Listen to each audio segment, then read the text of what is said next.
Hi everyone and welcome to Beautiful British English, bite-sized fluency lesson. And today I want to introduce you to an idea called cubing. So first of all, what is a cube? Well, this is the closest thing I could find to a cube. I used to have a Rubik's Cube, if any of you know what a Rubik's Cube is.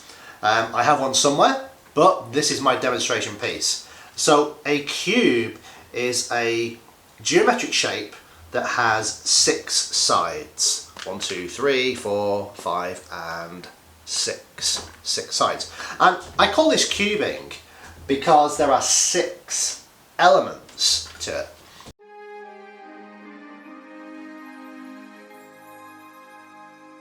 Right, so cubing. Cubing is all about never running out of things to say, never not knowing how to describe something, and always having the ability to say something extra, to say something more, which is a fluency skill. Yeah? So the idea basically of the cube is the geometric shape with 6 sides. And here we basically have 6 words, and all you really have to do is remember these words, but try and remember the idea of the cube. Okay, so the words are what, where, when, why, how and who. You know these words already. These are 6 of the questioning words in English.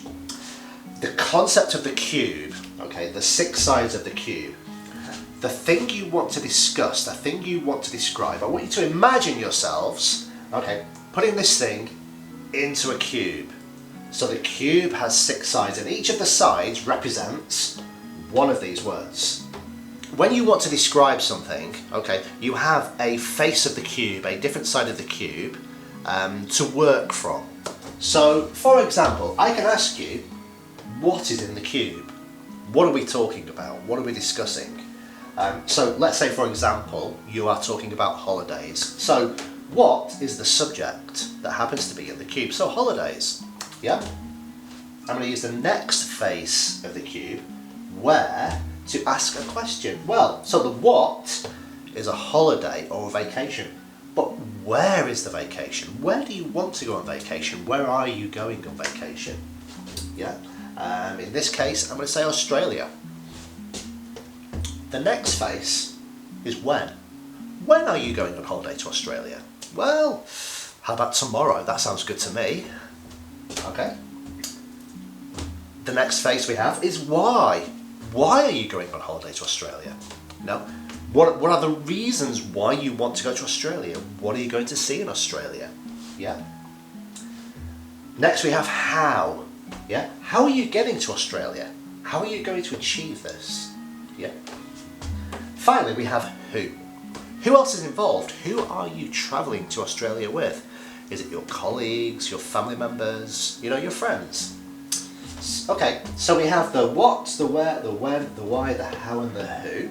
You can use these, you can select any face that you want to attack your subject at in any order, so you do not have to use this order, yeah? And literally you can use these questioning words to talk about any subject, anything you have locked in your cube. And this is a great way for you to demonstrate fluency when talking about something. So if any of you guys are preparing for, say, an IELTS exam and you have to talk about, I don't know, movies, okay? You can talk about what the movie was. You can talk about where you saw the movie. You can talk about when you saw the movie. You can talk about why you chose to see that movie. You can, I don't know, the how. Maybe you would perhaps miss the how out, but the who, definitely. Who did you go to see the movie with? I'm trying to think of a good thing that you can use the how for. I don't know, the how could simply be, how did you get to the cinema? Did you drive? Did you take public transport? Yeah? So the who, what, why, where, when and how, they're really good questions to always be asking yourself about anything you're discussing. And like I said, the cube is just an idea, it's a great way that you can sort of visualise this entire concept of putting your subject in a cube.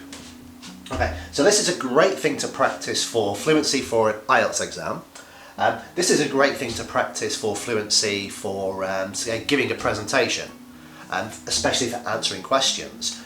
someone asks you a simple question, what is this? Well, then you can answer the question what it is, and you can expand in any of these areas. Okay, you can actually use these, well, this idea, these concepts, to just ask some very, very simple and effective questions of anybody you happen to be speaking to. So this is the idea of cubing. Yeah, cube your ideas. Before we finish, I just want to talk about the word which.